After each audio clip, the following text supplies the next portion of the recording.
नमस्कार प्यारे विद्यार्थियों। अभी एक आरआरबी जेई का आपके पास एग्जाम हो गया, उसके बाद आंसर की आ गई और आंसर के आने के बाद में सभी बच्चों ने अपने नंबर मिलाए। नंबर मिलाने के बाद सभी बच्चों के अच्छे नंबर आने की ऐसे उम्मीद लग रही है, क्योंकि सब ने देखे भाई मेरे कौन सा सही हुआ कौन सा गलत हुआ, तो काफ़ी अच्छे नंबर आने की उम्मीद रहती है। उम्मीद क्या है, वो दिख ही रहे हैं। अब जब अच्छे नंबर आ रहे हैं तो कई जगह आप देखते हो तो कट ऑफ होती है। वो कट ऑफ कोई कह रहे हैं 60 से ऊपर जाएगी, कहीं पर 65 से ऊपर जाएगी, कहीं 55 बता रहे हैं। तो इसको लेके आपको काफ़ी तनाव महसूस हो रहा होगा कि साहब क्या करूं, मैं सीबीटी 2 की तैयारी करूं या नहीं करूं, टेक्निकल पढूं या नहीं पढूं। और 2019 की कट ऑफ ये थी, 2019 की कट ऑफ ये थी, 2019 की कट ऑफ ये थी। इस प्रकार सिनेरियो काफ़ी बन रहा है। सबसे पहले तो 2019 का सिनेरियो समझ लेते हैं। यदि आप को पुराना विद्यार्थी नहीं हो, उसके बाद ही जुड़े हो, तो 2019 का सिनेरियो थोड़ा अलग था। पदों की संख्या वगैरह ठीक है, वो आपने देख लिया है। 2019 के अंतर्गत भर्तियों का रेला चल रहा था। भर्तियों का रेला चल रहा था। पहले एलपी एंड टेक्नीशियन आया था, जो पहले 26,000 आए, बढ़कर 64,000 आया था। फिर इसमें ग्रुप डी की वैकेंसी आई थी और फिर आपके पास आई थी जेई की वैकेंसी। तो ये वैकेंसी अच्छी खासी चल रही थी। उसके बाद में वैकेंसी आई थी एनटीपीसी की, ये भी बड़ी वैकेंसी थी, 35,000 के आसपास थी। और आरपीएफ भी बीच में था। उस समय क्या हो रहा था कि एसएससी के अंदर कुछ भी नहीं चल रहा था, हड़तालें चल रही थी। क्योंकि एसएससी में 2017 में कोई घोटाले वगैरह हुए थे, कोई खत्री चेयरमैन थे, उनके खिलाफ, खत्रियां खन्ना जो भी थे, उनके खिलाफ प्रोटेस्ट चल रहे थे। और लगातार 3-3 4-4 महीने से बच्चे धरना दे के बैठे थे। और 2018 में कोई एसएससी के एग्जाम हो नहीं रहे थे। तो एसएससी के जितने भी स्टूडेंट थे वो रेलवे की तरफ डाइवर्ट हो गए, क्योंकि एलपी और टेक्नीशियन में बीटेक वाले भी अलाउ हैं, आईटी वाले भी अलाउ हैं और डिप्लोमा वाले भी अलाउ हैं। तो सब एलपी टेक्नीशियन अच्छा पद है। कहा भाई एसएससी में तो कुछ चल नहीं रहा, तो इधर तैयारी करना शुरू कर देते हैं। उतने में ग्रुप डी की वैकेंसी आ गई, उन्होंने कहा नौकरी तो मिल ही जाएगी। फिर आ गई जेई, तो ओके। तो ये लगा कि भाई यहां पर तो मामला बहुत अच्छा निकलेगा, और ये हुआ भी यही था। आप देखोगे तो और पूरी की पूरी भीड़ थी बच्चों की, वो सब रेलवे की तरफ अग्रसर थी। रेलवे में इतने अच्छी वैकेंसी थी।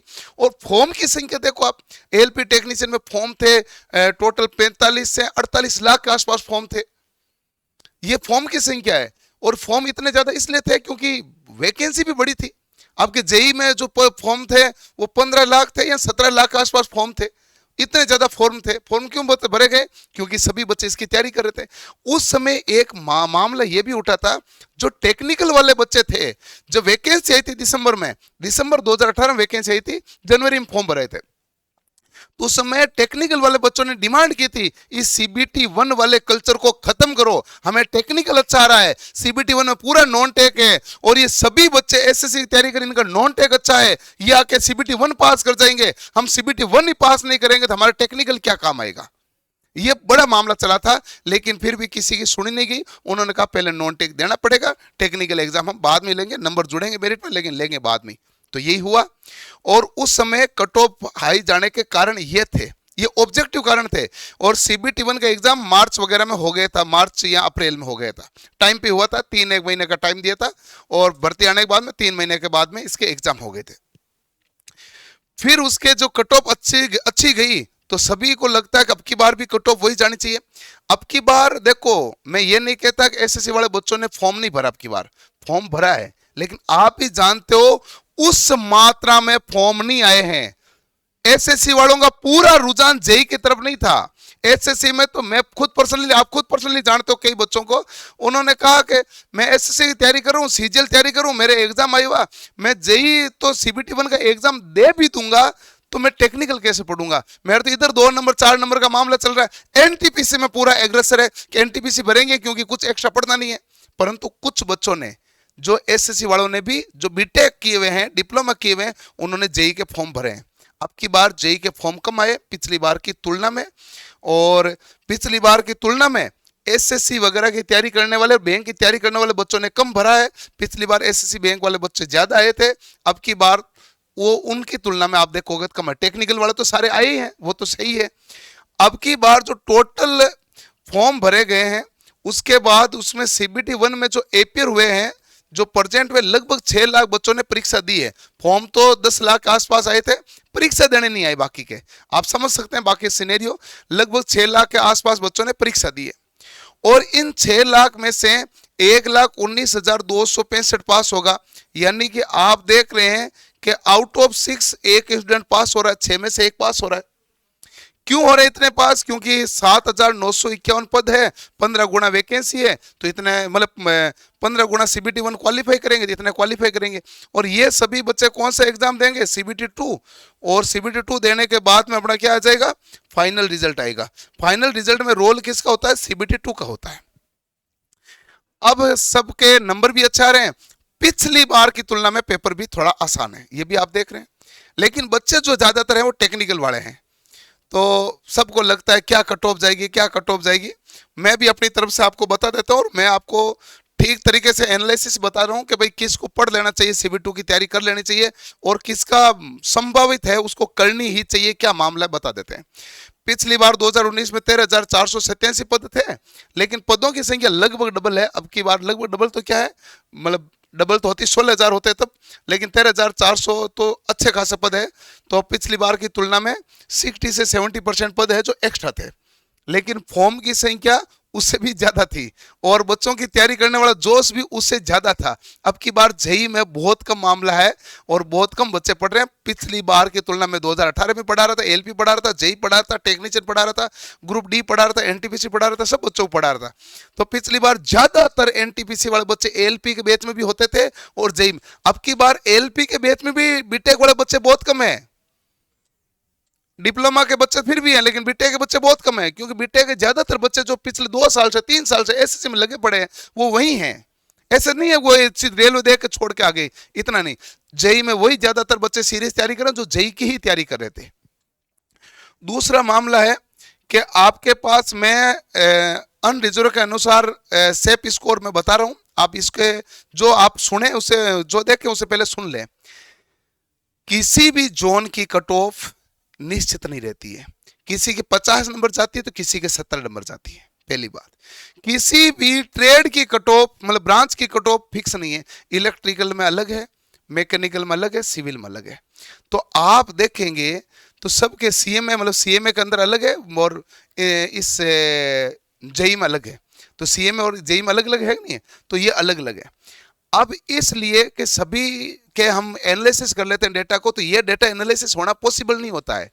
जब इतना एनालिसिस करने वाला अभी पूछे कि टेक्नीशियन की कट ऑफ कैसे जाएगी, तो कैसे बता सकते हैं? 40 तरह के कैटेगरियों में पोस्ट आई, 40 तरह की पोस्टों पर ही कट ऑफ जाएगी अलग अलग। फिटर में, वेल्डर में इतनी सारी ट्रेडें होती है और इतने सारे RR भी है, तो उसका डेटा अच्छे से मिल पाना पॉसिबल नहीं होता है। ये जो आपने पिछली बार 2019 की कट ऑफ देखी वो नॉर्मलाइजेशन के बाद देखी है, रो मार्क उतने नहीं थे। जिसकी कट ऑफ जहां पर 73 नंबर गई है, लगभग बच्चों के रो मार्क थे 50 नंबर, 52 नंबर, 53 नंबर, 20-20, 22-22 नंबर तो नॉर्मलाइजेशन बढ़े हैं। 10-15 तो नॉर्मल बात ही कि हर किसी के बढ़ रहे थे, कुछ एक बच्चे थे जिसके 5-7 बढ़ रहे थे। पिछली बार नॉर्मलाइजेशन इतना खतरनाक चल रहा था कि सबको समझ में नहीं आ रहा था हो क्या रहा है। जो बच्चा LP में 16 नंबर ला रहा था उसके नंबर हो रहे थे 40 नंबर, 38 नंबर, 32 नंबर, ऐसे चल रहे थे। ये थे 32 नंबर, हम दिखा सकते हैं। तो ये मामला था नॉर्मलाइजेशन का। पिछली बार वो आपने जो देखा ना कट ऑफ, वो नॉर्मलाइजेशन थी, ये कट ऑफ रो मार्क है। तो फिर अब की बार कट ऑफ इतनी क्यों जाने की संभावना लग रही है? अब की बार पेपर पिछली बार की तुलना में आसान है। ऐसा नहीं कि भाई पिछली बार से टफ है, पिछली बार से टफ नहीं है, कंपैरेटिवली आसान है, इसलिए कट ऑफ ज्यादा जा रही है। सभी कट ऑफ ज्यादा बता रहे हैं तो बच्चों को परेशानी भी हो रही है। जिन बच्चों के 60+ नंबर आ रहे हैं रो मार्क, वो सेफ है सब। नॉर्मलाइजेशन नंबर आपको पता थोड़ी है, क्योंकि हर एक शिफ्ट का अलग अलग है। जो आसान शिफ्ट है वो बेस शिफ्ट बनेगी, जो टफ शिफ्ट है उसके सबसे ज्यादा नंबर बढ़ेंगे। 60+ नंबर है वो जो सेफ स्कोर है, और 50 से 60 वाले जो बीच में है वो तैयारी करें, ये मेरा पर्सनल सजेशन है।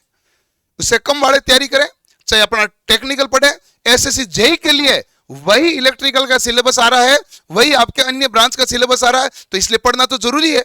50 से पहले वाले पढ़े अपने भाई। यदि आप जेई की तैयारी कर रहे हैं तो SSC जेई सोच के पढ़ देना कि SSC जेई में तो आएगा ही आएगा, इलेक्ट्रिकल तो पढ़ लूं। क्योंकि यदि आपके नंबर 48 आ रहे हैं मान लो, और अभी तो सब कह रहे हैं भाई पास होगा नहीं, पास होगा नहीं। मान लो आपकी आरआरबी में, आपकी कैटेगरी में आप उन नंबर से पास हो जाते हैं, तो फिर क्या करोगे? ओहो, सारे गुरुजी ने तो कह दिया पास होगा नहीं, इसलिए मैंने तो इसको पढ़ाई छोड़ दी, अब पास हुआ हूं, 1 महीने बाद परीक्षा है, इतना सिलेबस कैसे पढ़ोगे? इसलिए आप यदि वास्तविकता में जेईई की तैयारी करें तो चाहे तो केवल इलेक्ट्रिकल पढ़ें, लेकिन पढ़ें। ये पर्सनल सजेशन है। 1 महीने में लास्ट में सब कुछ हैंडल नहीं होता है, सिलेबस काफी बड़ा होता है। ये जो है ना, ये अनरिजर्व कैटेगरी का है। ये जो 60 नंबर है उसके अकॉर्डिंग बाकी कैटेगरियों के सेप स्कोर है, बहुत अच्छा सेप है, ढंग का।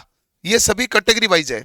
50 से 60 वाले को तैयारी करनी चाहिए, चाहे ऑनलाइन करे, चाहे आपने जो पुराना नोट्स बना रहे उन नोट्स से पढ़े, लेकिन हताश होकर नहीं बैठे। मामला केवल इतना ही है, हताश होकर आप बैठ गए और फिर आप पास हो गए, तो फिर किसको दोष दोगे कि यूट्यूब पर तो सारे गुरुजी ये बता रहे थे, उससे क्या फर्क पड़ता है? आपको तो अपनी सीट निकालनी है कि नहीं है? इसलिए अपनी तैयारी रखें।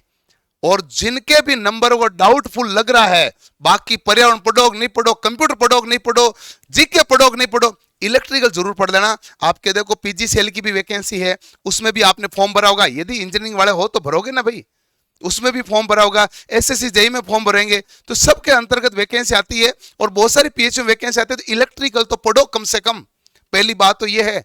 क्योंकि यदि मान लो आपके 48 नंबर है, 47 नंबर है, हो सकता है आपकी जो शिफ्ट थी वो टफ थी, और आपकी शिफ्ट में आपके नंबर है जो स्कोर बढ़ के अच्छा हुआ है, तो आपका स्कोर अच्छा हुआ और आपको नंबर मिल गए 63 64, आप पास हो गए, फिर क्या कहोगे कि हो पहले गुरुजी ने बता दे, नहीं तो मैं कर लेता।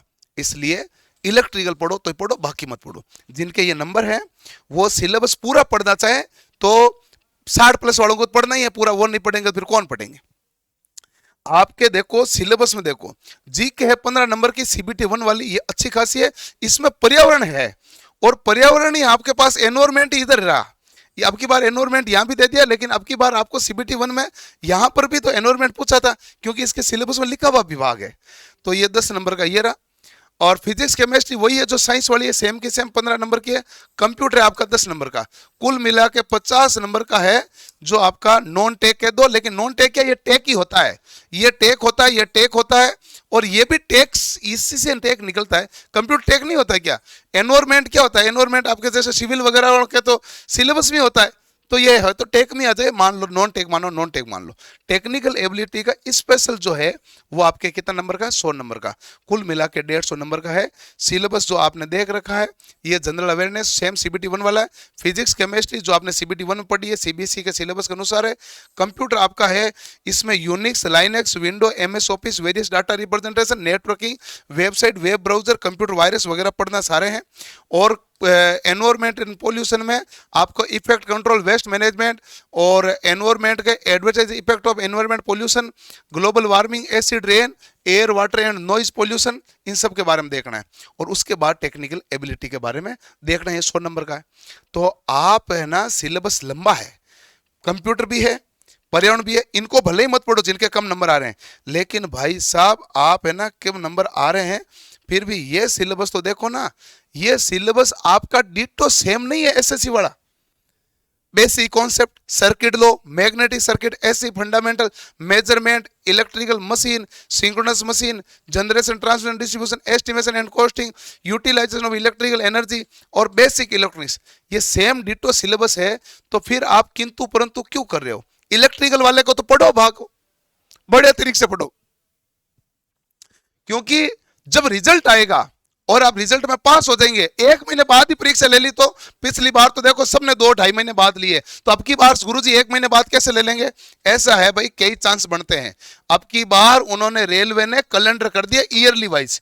एएलपी की वैकेंसी आई थी जनवरी में, लेकिन उन्होंने एग्जाम लिया जाके सीबीटी 1 का दिसंबर में, और अगली एएलपी की वैकेंसी 2025 की इन्होंने कह रखी है कि हम जनवरी से मार्च के अंदर एग्जाम, मतलब ये भर्ती निकालेंगे जनवरी से मार्च के अंदर। मान लेता हूं मैं मार्च में निकालेंगे, लेकिन इससे पहले एएलपी वालों का सीबीटी 2 नहीं लेंगे क्या?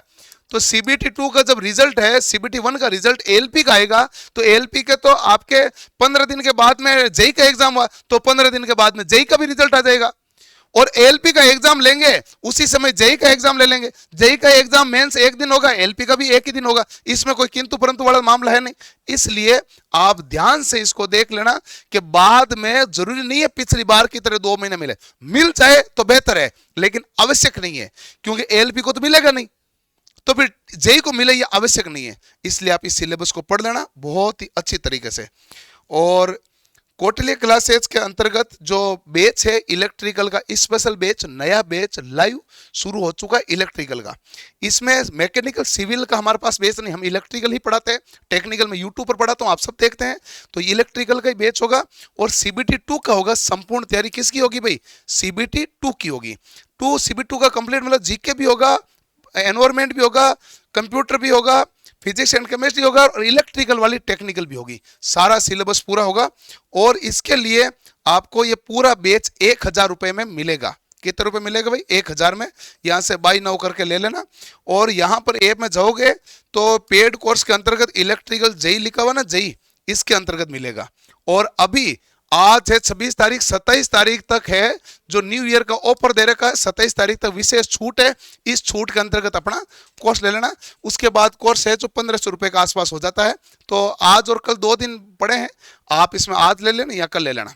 और जिन बच्चों के पास कोई और कोर्स है तो वो वहां से पढ़ें, जिनके पास बुक्स है पहले से तो सेल्फ स्टडी करना चाहे तो सेल्फ स्टडी करें। हम कौटिल्य क्लासेज पर इसकी यूट्यूब पर भी क्लासें लगाएंगे इसी चैनल पर, तो आपको वो भी कोई चिंता नहीं है, आराम से आपकी तैयारी बेहतरीन होगी। जेई के लिए पूरी टीम आपको पूरी अच्छे से मेहनत कराएगी। मिलते हैं अगले सेशन में। धन्यवाद, थैंक यू।